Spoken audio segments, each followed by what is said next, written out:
If you're one of the 4 billion people who flew last year, chances are you flew on either an Airbus or Boeing aircraft. The Airbus-Boeing duopoly dominates the already under-competitive aircraft manufacturing industry by producing more than 99% of its large airplane orders globally.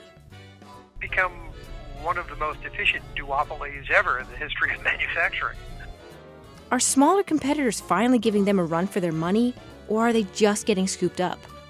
Will China step into the market and make waves? What about the future of flying? Will supersonic planes challenge Airbus and Boeing's dominance? Before we answer those questions, let's start with how we got to a place where just 2 companies own the air. Boeing has always been a big player in the aviation field for over 100 years. The Boeing Company was created in 1916. William Boeing founded the Aero Products Company and developed a single-engine seaplane. And the business was renamed the Boeing Company and sold its planes to the Navy during the First World War. Boeing continued to sell its aircraft during the 1920s and 1930s to the U.S. military. During this time, Boeing also expanded into airmail services. In 1919, Eddie Hubbard and I took a flight up to Vancouver, BC. This was the first international mail ever carried by plane into the United States. The Boeing Airplane and Transportation Corporation was formed, and it covered both the manufacturing and airline operations. But the Airmail Act of 1934 split aircraft manufacturers from air transport, so the conglomerate of the day was dissolved and the company went back to being called Boeing. With the development of turbojets, the Boeing 707 was introduced to the public in 1958 on Pan American's transatlantic route, and the public loved it. With smoother rides and a shorter flight time, Boeing paved the way for the future of commercial flight. Boeing may encapsulate Americana via the golden age of flying, but the much younger Airbus had a rough road to success. It started as a group effort in Europe to take on American manufacturers. In 1967, Germany, France, and Britain came to the agreement that a cooperational aviation field would promote technology and economic growth in Europe. They drew up plans for a short-haul European Airbus that would accommodate the public's desire to fly more for less. Plans were made to construct the A300. In October of 1972, the A300 completed its first flight.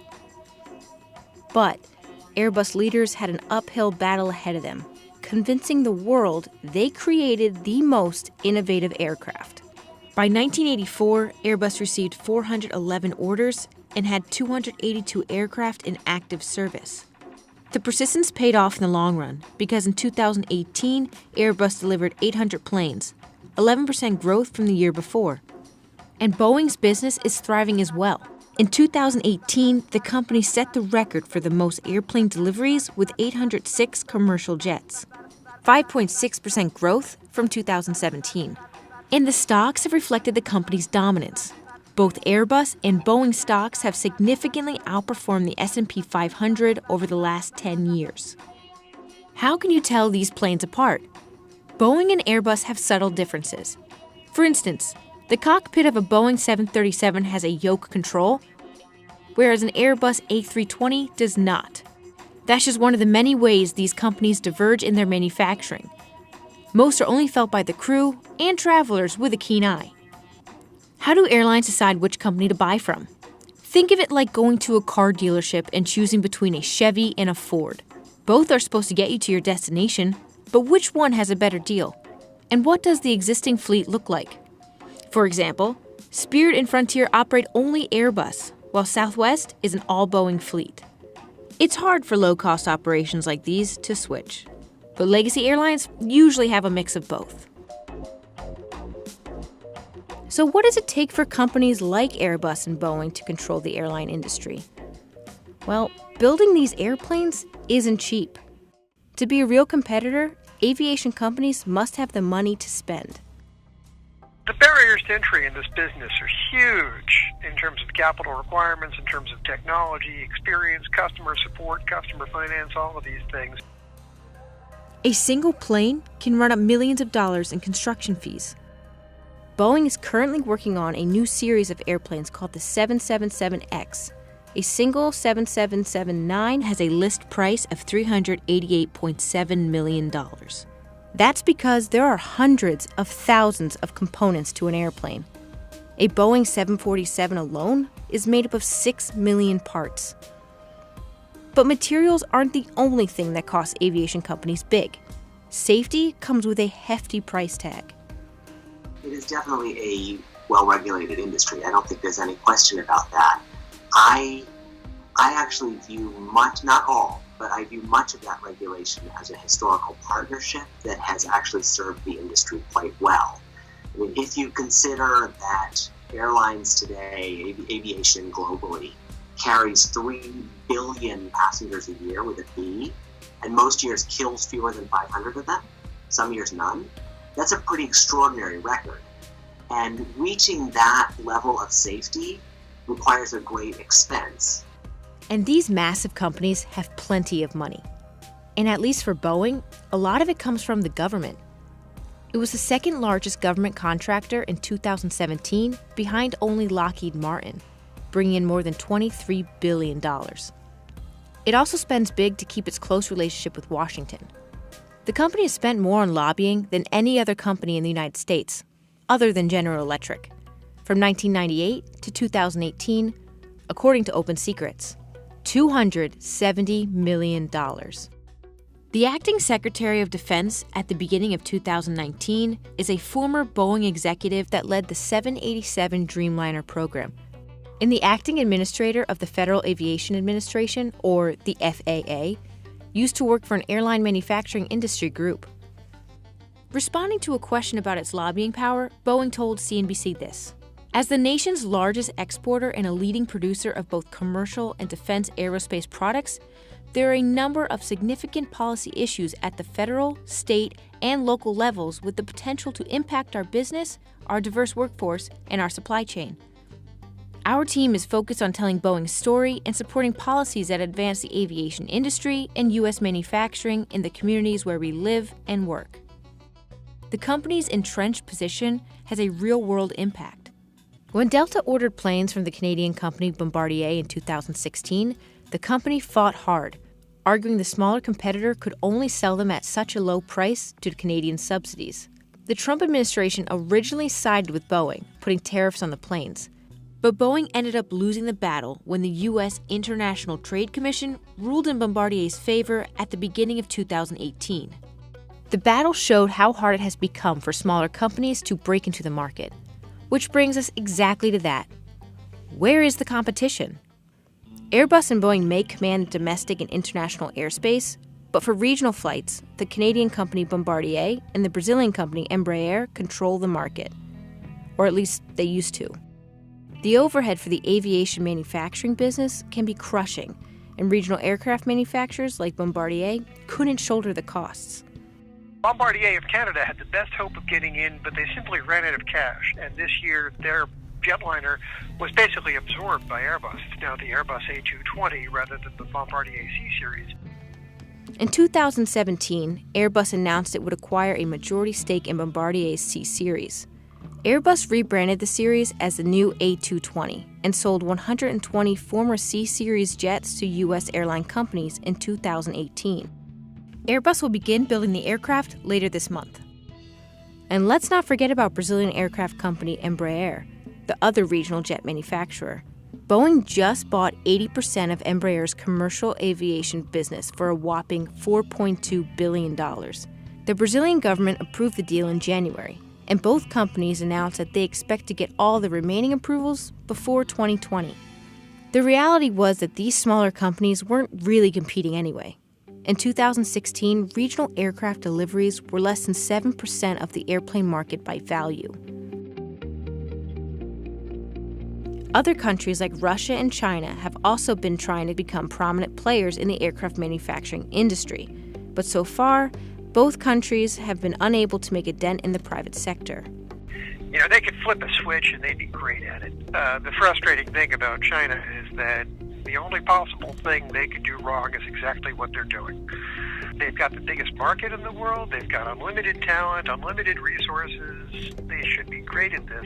But the strategy they're pursuing is basically digging a giant hole. They're running it as a government operation. And very simply, government-owned industries do not do a good job of meeting commercial market needs. The next thing they're doing is, rather than saying to their engineers, hey, you can go shopping for the best components and technology around the globe, they're saying, you have to buy stuff made in China. And that means only stuff that involves Western companies coming to China and surrendering their intellectual property. Boeing and Airbus aren't shying away from potential competition. Boeing highlighted its partnership with Comac on a completion of a facility in Zhoushan. The company also told us, China's commercial aviation sector represents a major customer, an important partner, and a potent competitor. China is on track to become the largest commercial airplane market in the world over the next few years. Getting the right balance between collaborating and competing requires work and constant evaluation. When we asked Airbus about Chinese competition, they told CNBC this: the Boeing-Airbus duopoly isn't likely to last forever. In general, we see China as the next major competitor, though in some 10 to 20 years from now. The Chinese market is large enough for more than two competitors, and in every market we welcome competition. Airbus was born in competition, thrives in it, and believes it is good for the development of our industry. So what's next for the aviation industry? Will it be the return of supersonic travel? The aptly named Colorado-based company Boom Supersonic announced it has received millions in funding from investors. Boom is looking to make supersonic travel mainstream, marketing their aircrafts as being able to get passengers to and from their destinations 2 times faster than business class flights today. Commercial supersonic travel isn't new. In 1976, the first Concorde flights took off from London and just outside Paris. But the Concorde's days were short-lived. Noise pollution, mounting expenses, combined with a fatal air crash, caused the Concorde to be retired in 2003.